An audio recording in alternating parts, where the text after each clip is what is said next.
8:19, continuamos ahora en esta ronda de entrevistas con César Azabache. Él es abogado, ex procurador anticorrupción, pero habían algunos detalles que queríamos aclarar antes de entrar al tema de lleno, que es la coyuntura política y judicial, la que nos convoca esta mañana, sobre el caso de Ana Estrada. Porque finalmente lo que estamos viendo aquí es a un juez que se está aferrando a sus creencias para poder establecer un protocolo.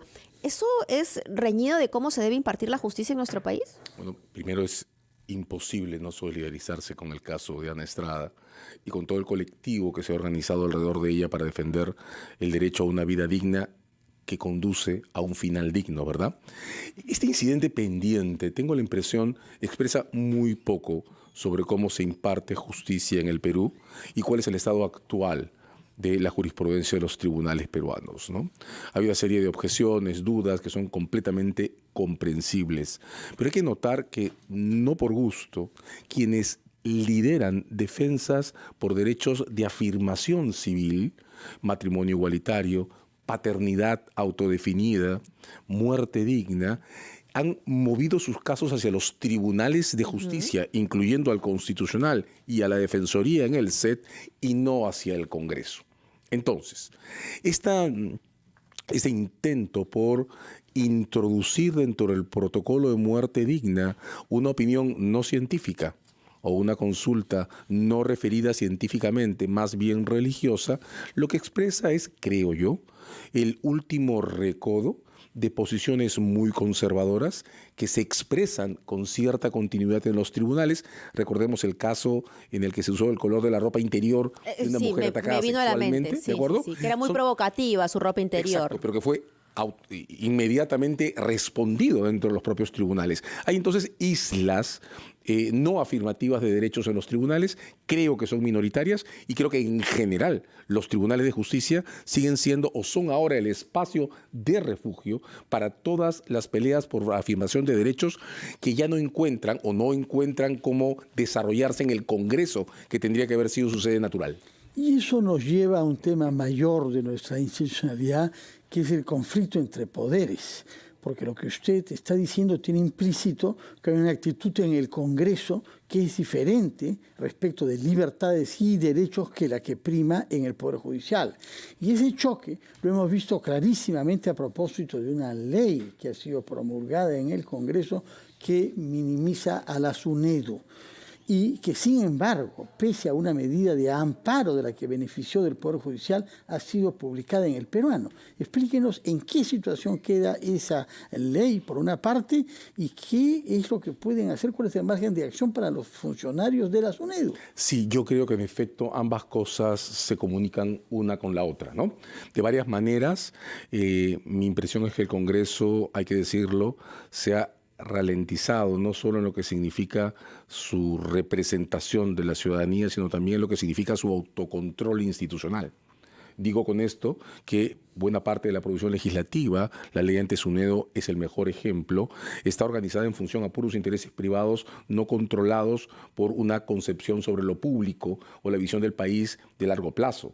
En resumen, esta es una ley de correlaciones, no es una ley de intereses públicos. Pero bien, cito a Luciano López, a quien he consultado sobre esto y quien está además involucrado personalmente en el caso del amparo que se ha ganado.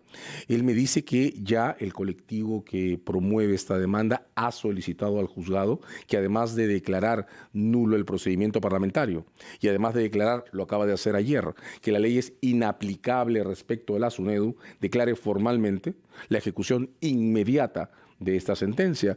Eso debe pasar en los próximos días.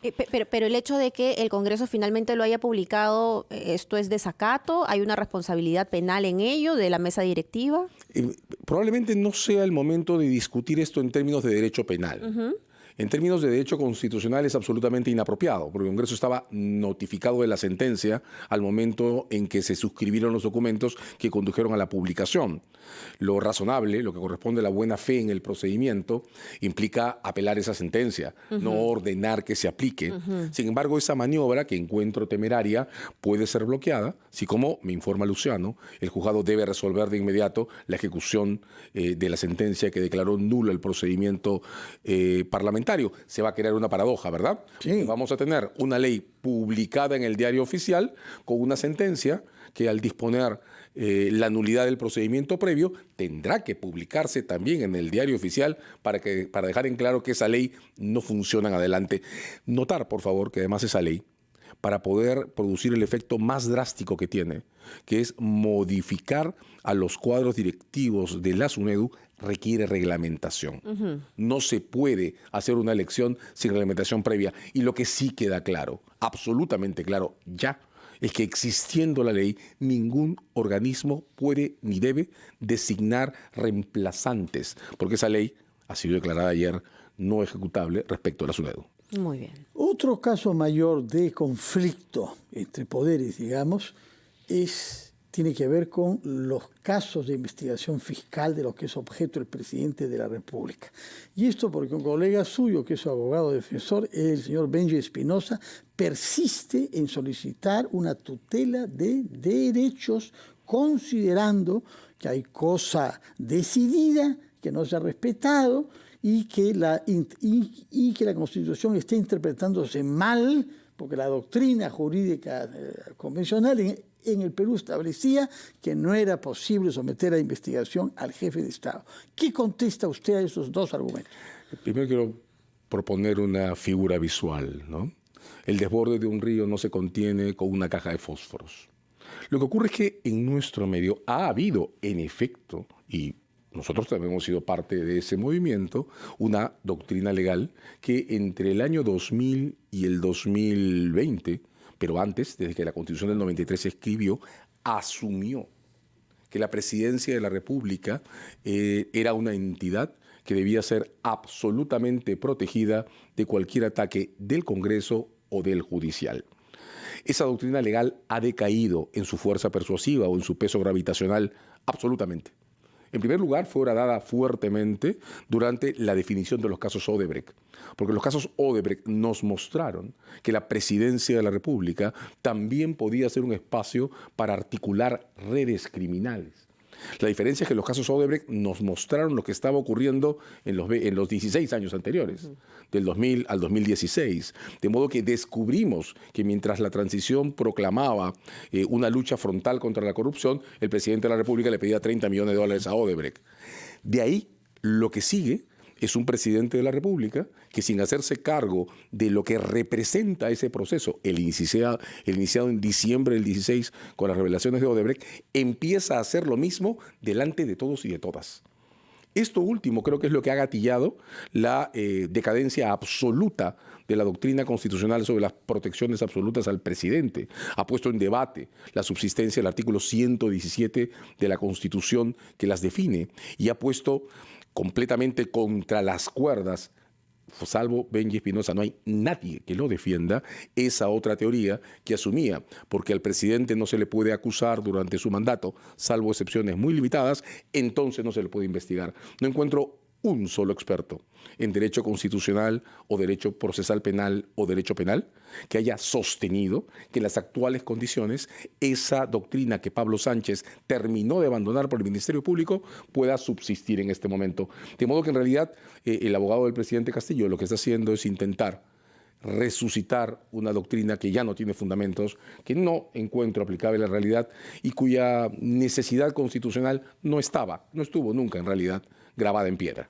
Son 3 investigaciones en las que la fiscal de la Nación ha decidido, además de la tesis, ¿no? Pero son 3 investigaciones muy fuertes, que es las que ha traído a colación la renuncia del exministro del Interior, Mariano González, el tema de los ascensos en las Fuerzas Armadas y la presunta mafia en el Ministerio de Transportes y Comunicaciones. Quisiéramos, luego de escuchar a los titulares de la media hora, poder profundizar en cada uno de ellos, porque si bien la política y la justicia deben ir por cuerdas separadas, en medio está un país en incertidumbre que no puede dar un paso adelante a costa de los más pobres, ¿no?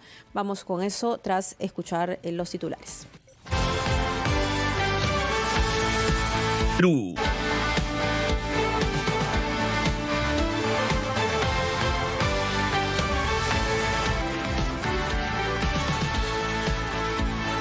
8:35, estamos con César Azabache, abogado, ex procurador anticorrupción, y estábamos a punto de entrar ya a las investigaciones que conciernen al presidente Castillo, la presunta mafia en el Ministerio de Transportes y Comunicaciones, los ascensos irregulares en las Fuerzas Armadas y Policía Nacional y el encubrimiento, ¿no? Producto de la denuncia realizada por el exministro del Interior, Mariano González. Respecto a este último, existen las dudas legítimas, por lo que hemos escuchado, sobre la voluntad del presidente de querer hallar a estos prófugos. Y en medio de toda esta trama de corrupción que está siendo investigada, vemos a un Congreso en el que tampoco podemos confiar porque fraccionado, ¿no? Y están viendo sus propios intereses personales y partidarios, no llegan a acuerdos. Ahora, aparentemente, todo está en manos de la fiscal de la Nación. ¿Cuál es el campo de acción que ella tiene, también teniendo en cuenta que la política y la justicia tienen que ir por cuerdas separadas? De la Fiscalía de la Nación y del Judicial, ¿verdad? Bien, yo creo que para entender la mecánica de estos casos es importante introducir un esquema. Esos tres casos tienen dos grupos. Hay casos sobre hechos del pasado reciente, casos que hay que investigar consultando archivos, que son los que normalmente toman más tiempo, como los que se refieren a Tarata, el puente Tarata, por ejemplo. Y hay un caso que se despliega en tiempo real, que es el de las interferencias. Porque eso está ocurriendo ahora mismo. Esta semana fue destituido el ministro que acató la directiva, la directriz, la instrucción del Ministerio Público para nombrar un equipo especial de la policía bajo órdenes de la Fiscalía. Eso ha ocurrido esta semana. Esta semana se cambió a un ministro cuyo reemplazo comenzó diciendo que iba a revisar las condiciones en que se había designado ese grupo y que ahora nos dice que lo va a reforzar. Claro, reforzar significa alterar las condiciones de su conformación y eso puede tener una serie de efectos prácticos más allá de las palabras. En este momento, entonces, tengo la impresión que lo más importante y lo urgente es que el Ministerio Público considere y solicite al Poder Judicial una orden de abstención que impida al presidente de la República y al Ministerio del Interior modificar la conformación de ese grupo o desarrollar cualquier maniobra que interfiera con el desarrollo de sus actividades. Porque ese grupo fue conformado para ser puesto a disposición funcional del Ministerio Público, no para mantenerse en absoluta subordinación de la jerarquía policial. De modo que ahora que el presidente ha dado muestras de estar interesado en afectar su actividad, es muy importante ponerle encima un paraguas de protección que tiene que venir del judicial. Y eso es posible porque ha sido la propia defensa del presidente de la República la que ha provocado que las investigaciones se judicialicen, entren en debate ante tribunales. De modo que hay un juez supremo competente y ese juez ahora tiene que proteger a ese equipo de investigación con urgencia, de inmediato. En buena cuenta, todo lo que pase con ese equipo especial depende de una decisión que tome el juez supremo que ve el caso, es decir, pidiendo que se mantenga ese equipo al servicio de la Fiscalía. Y que no se haga cambios en él ni en sus dotaciones sin autorización de la Fiscalía. Está temiendo el tipo de cambios que hacía Montesinos, poner a un jefe supuestamente para reforzar y ponen a una persona conocida por su ociosidad y falta de competencia para paralizar todo. Exacto, o poner más elementos policiales diciendo que se le refuerza la capacidad operativa e infiltrando ahí espías que roben información, que la compartan con los agentes del investigado Castillo y que de esa manera se filtren datos. Recordemos que una de las cosas más interesantes que ha dicho Villaverde, que ha dicho otras no interesantes también, es que a él Pacheco le avisa que lo iban a detener. Y eso denota filtraciones. Yo quisiera hacer una analogía. Cuando una persona se siente amenazada por alguien, pide garantías, ¿no? E inclusive hay orden de restricción. ¿Qué pasa con la vida de 30 millones de peruanos que tienen a un líder, a un presidente que está involucrado en estas investigaciones de corrupción? Siempre, bueno, uno es inocente hasta que se demuestra lo contrario en un juicio, pero hay esta alta sospecha, estas altas probabilidades. ¿Qué pasa con el país? ¿Cuáles son las acciones que se pueden tomar si es que en el Congreso, por ejemplo, no se toma una decisión firme? Bueno, ya estamos ahí, ¿verdad? porque quien se ha puesto al hombro este caso es el Ministerio Público. El fiscal Sánchez, cerrando un círculo de decisiones que comenzó con la doctora Ábalos, pero que cerró él, y ahora la fiscal Benavides, en la misma línea, han creado un espacio institucional que no era imaginable hace 20 años. Investigaciones fiscales a un presidente en ejercicio. Este espacio era tan no imaginable que, permítanme refugiarme en el tecnicismo, el Código Procesal Penal no tiene un solo artículo que describa cómo se debe investigar al presidente de la República, ni siquiera uno. Y la Constitución se dictó en 1993, de modo que el Código del 2004 ni siquiera se había escrito para entonces. Aquí el Ministerio Público ha abierto un espacio que no tiene regulaciones más allá de principios y criterios generales y que se está desarrollando a través de decisiones de los tribunales. La detención preliminar de Silva es una decisión judicial que ha reinterpretado y descartado normas que nadie había derogado. Se puede entrar en el detalle. Exactamente igual va a ocurrir en el momento que la fiscal decida, y creo que tiene que decidir, pedir protección judicial para un equipo de investigación. ¿Qué es lo que pasa? En un sistema institucional equilibrado, estas cosas no se imaginan. En un sistema en crisis, se supone que las puede resolver el Congreso, porque es una cuestión, en primer lugar o en primera aproximación, de conflicto entre poderes del Estado. Pero en este momento, y hagámonos cargo de la realidad, tenemos problemas que el Congreso no está resolviendo desde el año pasado. ¿Quién lo puede resolver? El Ministerio Público y el Poder Judicial. ¿Cómo? Por ejemplo, abriendo este espacio de investigación. Eso ya es un camino de solución. Y ahora hay que crear las medidas que protejan la investigación y la lleven al mejor puerto posible a través de decisiones judiciales que aclaren qué se puede aplicar y qué no se puede aplicar del arsenal legislativo que se creó en otras condiciones, en omisión, hay que decirlo, de un Congreso que no ha querido modificar el 117 de la Constitución, ni reformar el Código, ni atender a ningún llamado para crear a tiempo el escenario normativo que facilite esto que ahora hay que crear paso a paso a partir de la jurisprudencia de los tribunales. De acuerdo, tomamos nota entonces que solamente podemos contar en estas circunstancias con la Corte Suprema y los jueces que tengan que pronunciarse sobre esta solicitud de la Fiscalía de mantener al equipo creado para dar con los prófugos. Señor Azabache, tengo entendido que tiene una audiencia usted a las 9, de manera que no quiero perturbarlo en su vida profesional. Muchas gracias por su presencia acá, siempre clarificadora. Nos vamos a un contacto, me parece, a una colega con el comandante general de la Policía Nacional. Así es, Senia Martínez con la cámara de John Altamirano se encuentran en una ceremonia en donde se reconoce a los efectivos policiales que ayer se encargaron de rescatar a las personas en medio del incendio en Gamarra. Adelante, Senia. Vamos a regresar con Senia. Recordemos que este incendio en donde estuvieron atrapadas aproximadamente 50 personas en un edificio en Gamarra, un edificio que no contaba con los requisitos solicitados por Defensa Civil. La tenemos a Senia luego de